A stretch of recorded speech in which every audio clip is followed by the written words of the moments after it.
am Paula Levy, and I'm from Round Rock, Texas.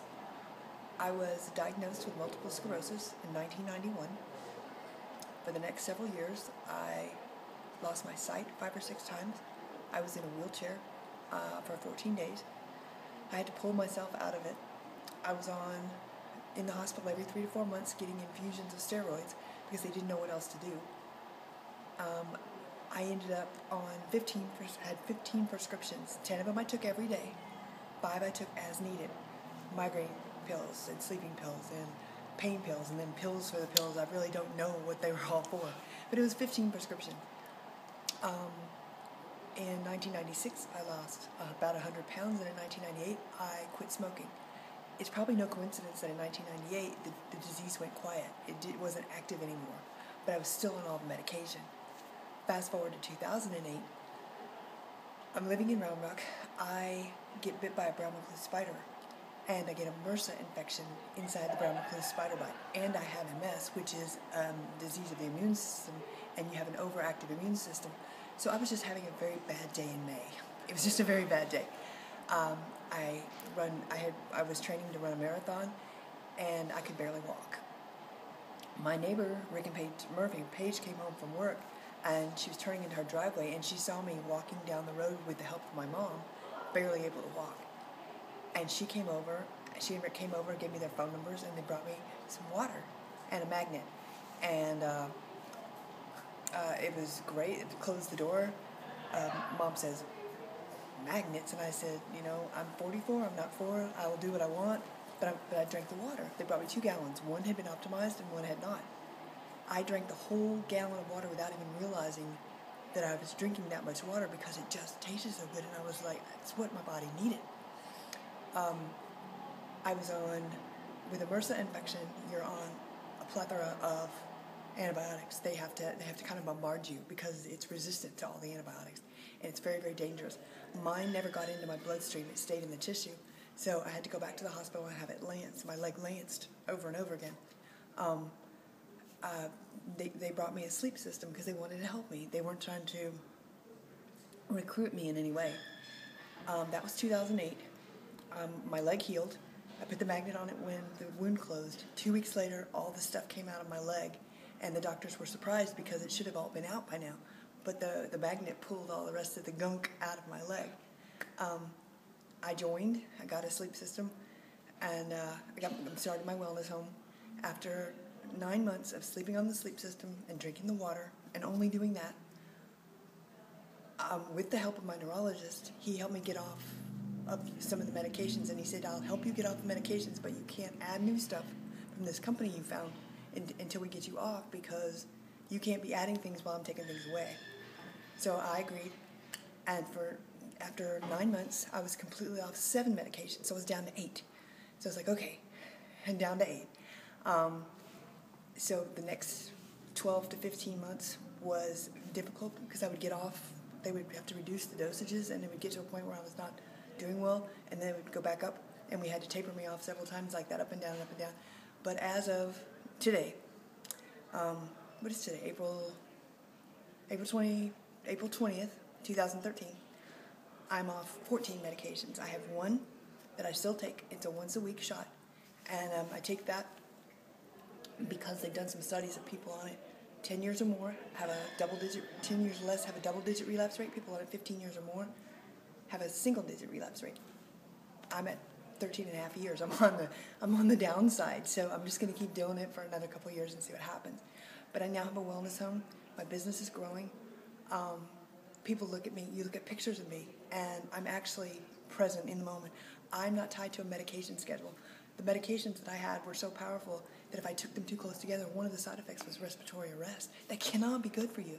But I thought that taking a handful of pills or taking multiple handfuls of pills and being able to was a small price to pay for being able to walk.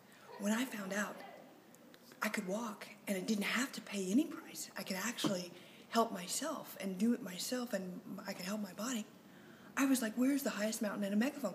Because there's so many people like me, people with MS, people with lupus, people with fibromyalgia, people that get into that medical system, and then you get afraid to go outside of it. You get afraid not to do what your doctor says because what's going to happen to you? You don't know. And when I asked him an honest question, I said, tell me the side effects of being on this particular cocktail for 17 years. And he said, I can't. And I said, so let's get me off of as many as I can get me off of. But you have to take control. You have to be in charge of your own health, because I was scared to do anything outside of the medical system. And now I'm Dr. Me. I'm like, the doctor is I will go, but it's not my first option. It's after I've tried other alternative Nikken products, and I have slept better. The fourth morning on the sleep system, I woke up, and I was like, something is different, and I couldn't figure it out. I realized I wasn't tired. I didn't wake up as tired or more tired than when I went to bed. Issue is that people with MS often have bladder and bowel issues, and you have to get up in the middle of the night. And it's important for me to note, although people don't like to talk about grown-ups having accidents, I was not having accidents, but I was sleeping through the night. And I woke up, and I said, well, if this is what a good night's sleep feels like, I haven't had one in years. So the sleep system and the water together, I started seeing that I had more control than I thought I did. And I had more power than I ever thought I had. And I didn't have to do what they said just because they had a lot of initials behind their name, because they practice medicine, and the opera word is practice. They don't know everything. You know your body better than anybody. And you have that little spark in you. There was a little spark in me back there in that hospital in the 90s. It was like, I cannot get comfortable in this wheelchair. So I would pull myself out. I pull myself down the hallway by the rail, and I would get too far away from the wheelchair, and I couldn't get back. So I'd have to pull those emergency buttons. It's probably 2:45 in the morning one night, and a nurse had to come get me, and she said, Paula, just sit in the chair. She goes, just get comfortable. And there was a part of me that wasn't feeling very generous or spiritual at that moment. I was tired. I was on drugs. I hadn't had any sleep. And I said, you said she was an overweight nurse. And I said, you said your fat self in that chair. I cannot get comfortable. And she looked at me and she said, you're right. I shouldn't have said that, because you've got to fight. Because it's too easy. And when they encourage you to give up, it's I have MS. It does not have me anymore.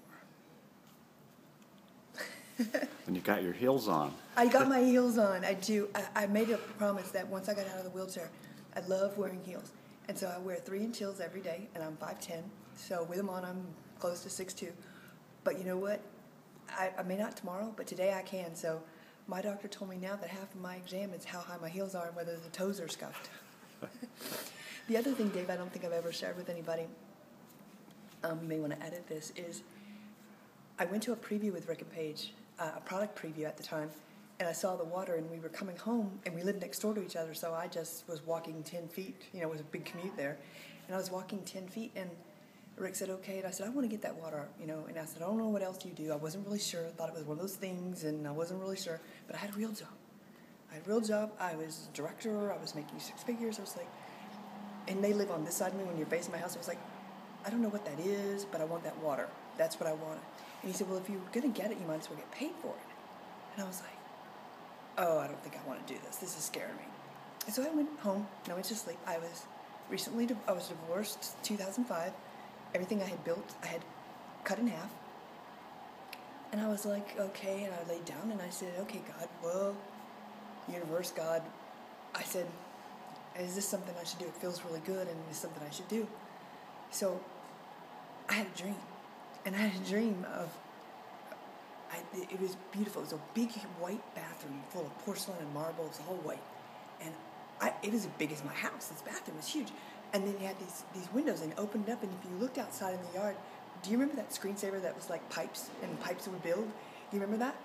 And it was pipes, and everywhere there was a joint, there was all this beautiful water coming out, and the sun was shining, the rainbows. I mean, it was just gorgeous.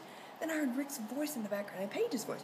And I had this little bitty blue towel that I was trying to clean up all this water, because he was putting something in my shower. I didn't even know there was a shower thing from Nikken. But there was just water all over my bathroom, and I'm trying to clean it all up with this towel. I'll never forget it. It was 2:18 in the morning. I woke up. Every cell in my body, every cell in my body, I could feel the earth move. I was connected to every living thing on this planet. And I was like, I joined the next day, and I've never looked back. I am not where I want to be in my business, but that doesn't mean I won't get there.